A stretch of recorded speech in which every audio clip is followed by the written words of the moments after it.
Welcome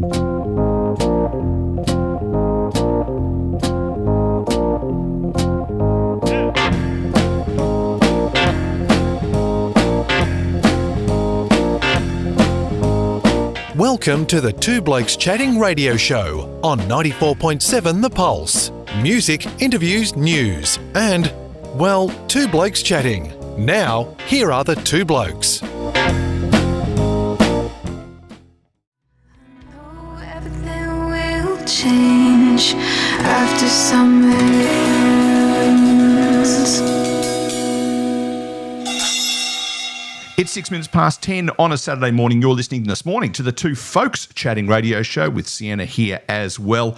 Well, about 5 weeks ago, we spoke to a young lady called Kaiyah Mercedes. We heard her song that was called The Days We Remember. Well, you've just heard another one of her songs called After Summer Ends. We've got Kaiyah on the line. Hello, Kaiyah. Hi. Great to have you back on the wireless. Now, when you've got two singles played in 5 weeks, that sounds a lot to me like there's something coming. What's going on? I have just announced my debut album is coming out this month, which is very exciting. And as I like to say to people putting out debut albums, it's your first debut album. Yes, indeed. Now, the song we just heard was the first single you released, my recollection, sometime earlier this year. So it's all come together pretty quickly. Yeah, 4 singles and now an album. It just feels like it's been flying by. At the same time, I think we mentioned this last time round, you're sort of juggling a bit of school at the same time. This is not a full-time career that you're into, so you've had a bit on your plate. Yeah, after school nearly every day, I'm always working at this. It's a lot. Well, we should tell people a bit of a secret. We're actually pre-recording this on Wednesday night because you're that busy doing other things and a part-time job. So it's actually Wednesday night at the moment, even though we're pretending it's Saturday morning. That's okay. We can do that. The magic of radio. So tell us a bit about this album. What's it called? And give us a bit of background on it. So it's called Hindsight. I started writing it when I was 13 years old and finished it when I was 15. And it has 12 tracks, which all have an element of looking back into the past and perceiving something in a different way. Each song I tried so hard to make different so that everyone had something they could connect to or a sound that they liked. And it was so therapeutic to kind of put this album together because a lot of the songs were written about things that were quite upsetting. So it was just really nice to be able to put it into an art form.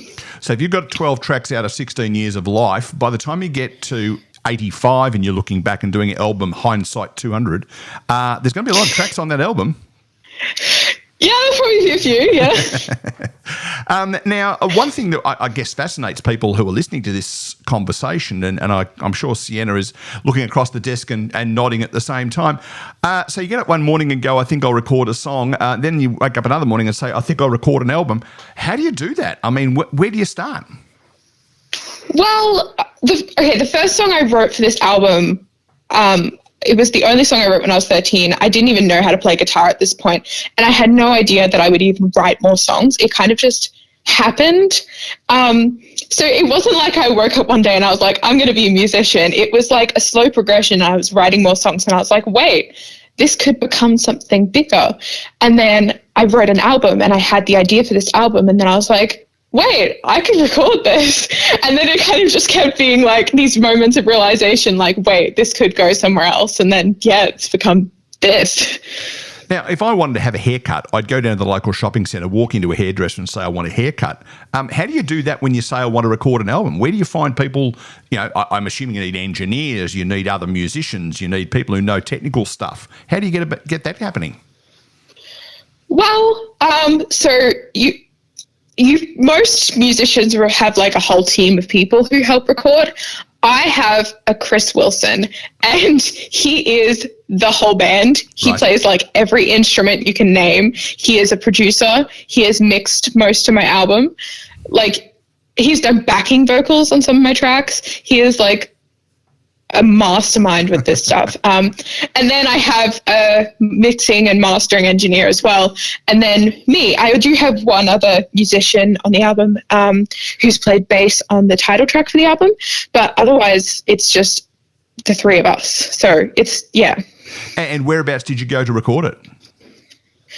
So my producer, Chris Wilson, has a studio in Seaford, and it's literally just the top floor of his house. We just go there. That's where all the magic's happened. So nice. Well, given we've got a few people listening in other parts of Australia, Seaford is a sort of southern beachside suburb in Melbourne, sort of down near Frankston, that part of the world, for those who are playing along at home and don't know where Seaford is. Yes. And not very far from where you live, of course. So that's pretty handy, I guess. When you're 16, you don't want to be driving yourself. Well, you can't drive yourself, can you? That's obvious.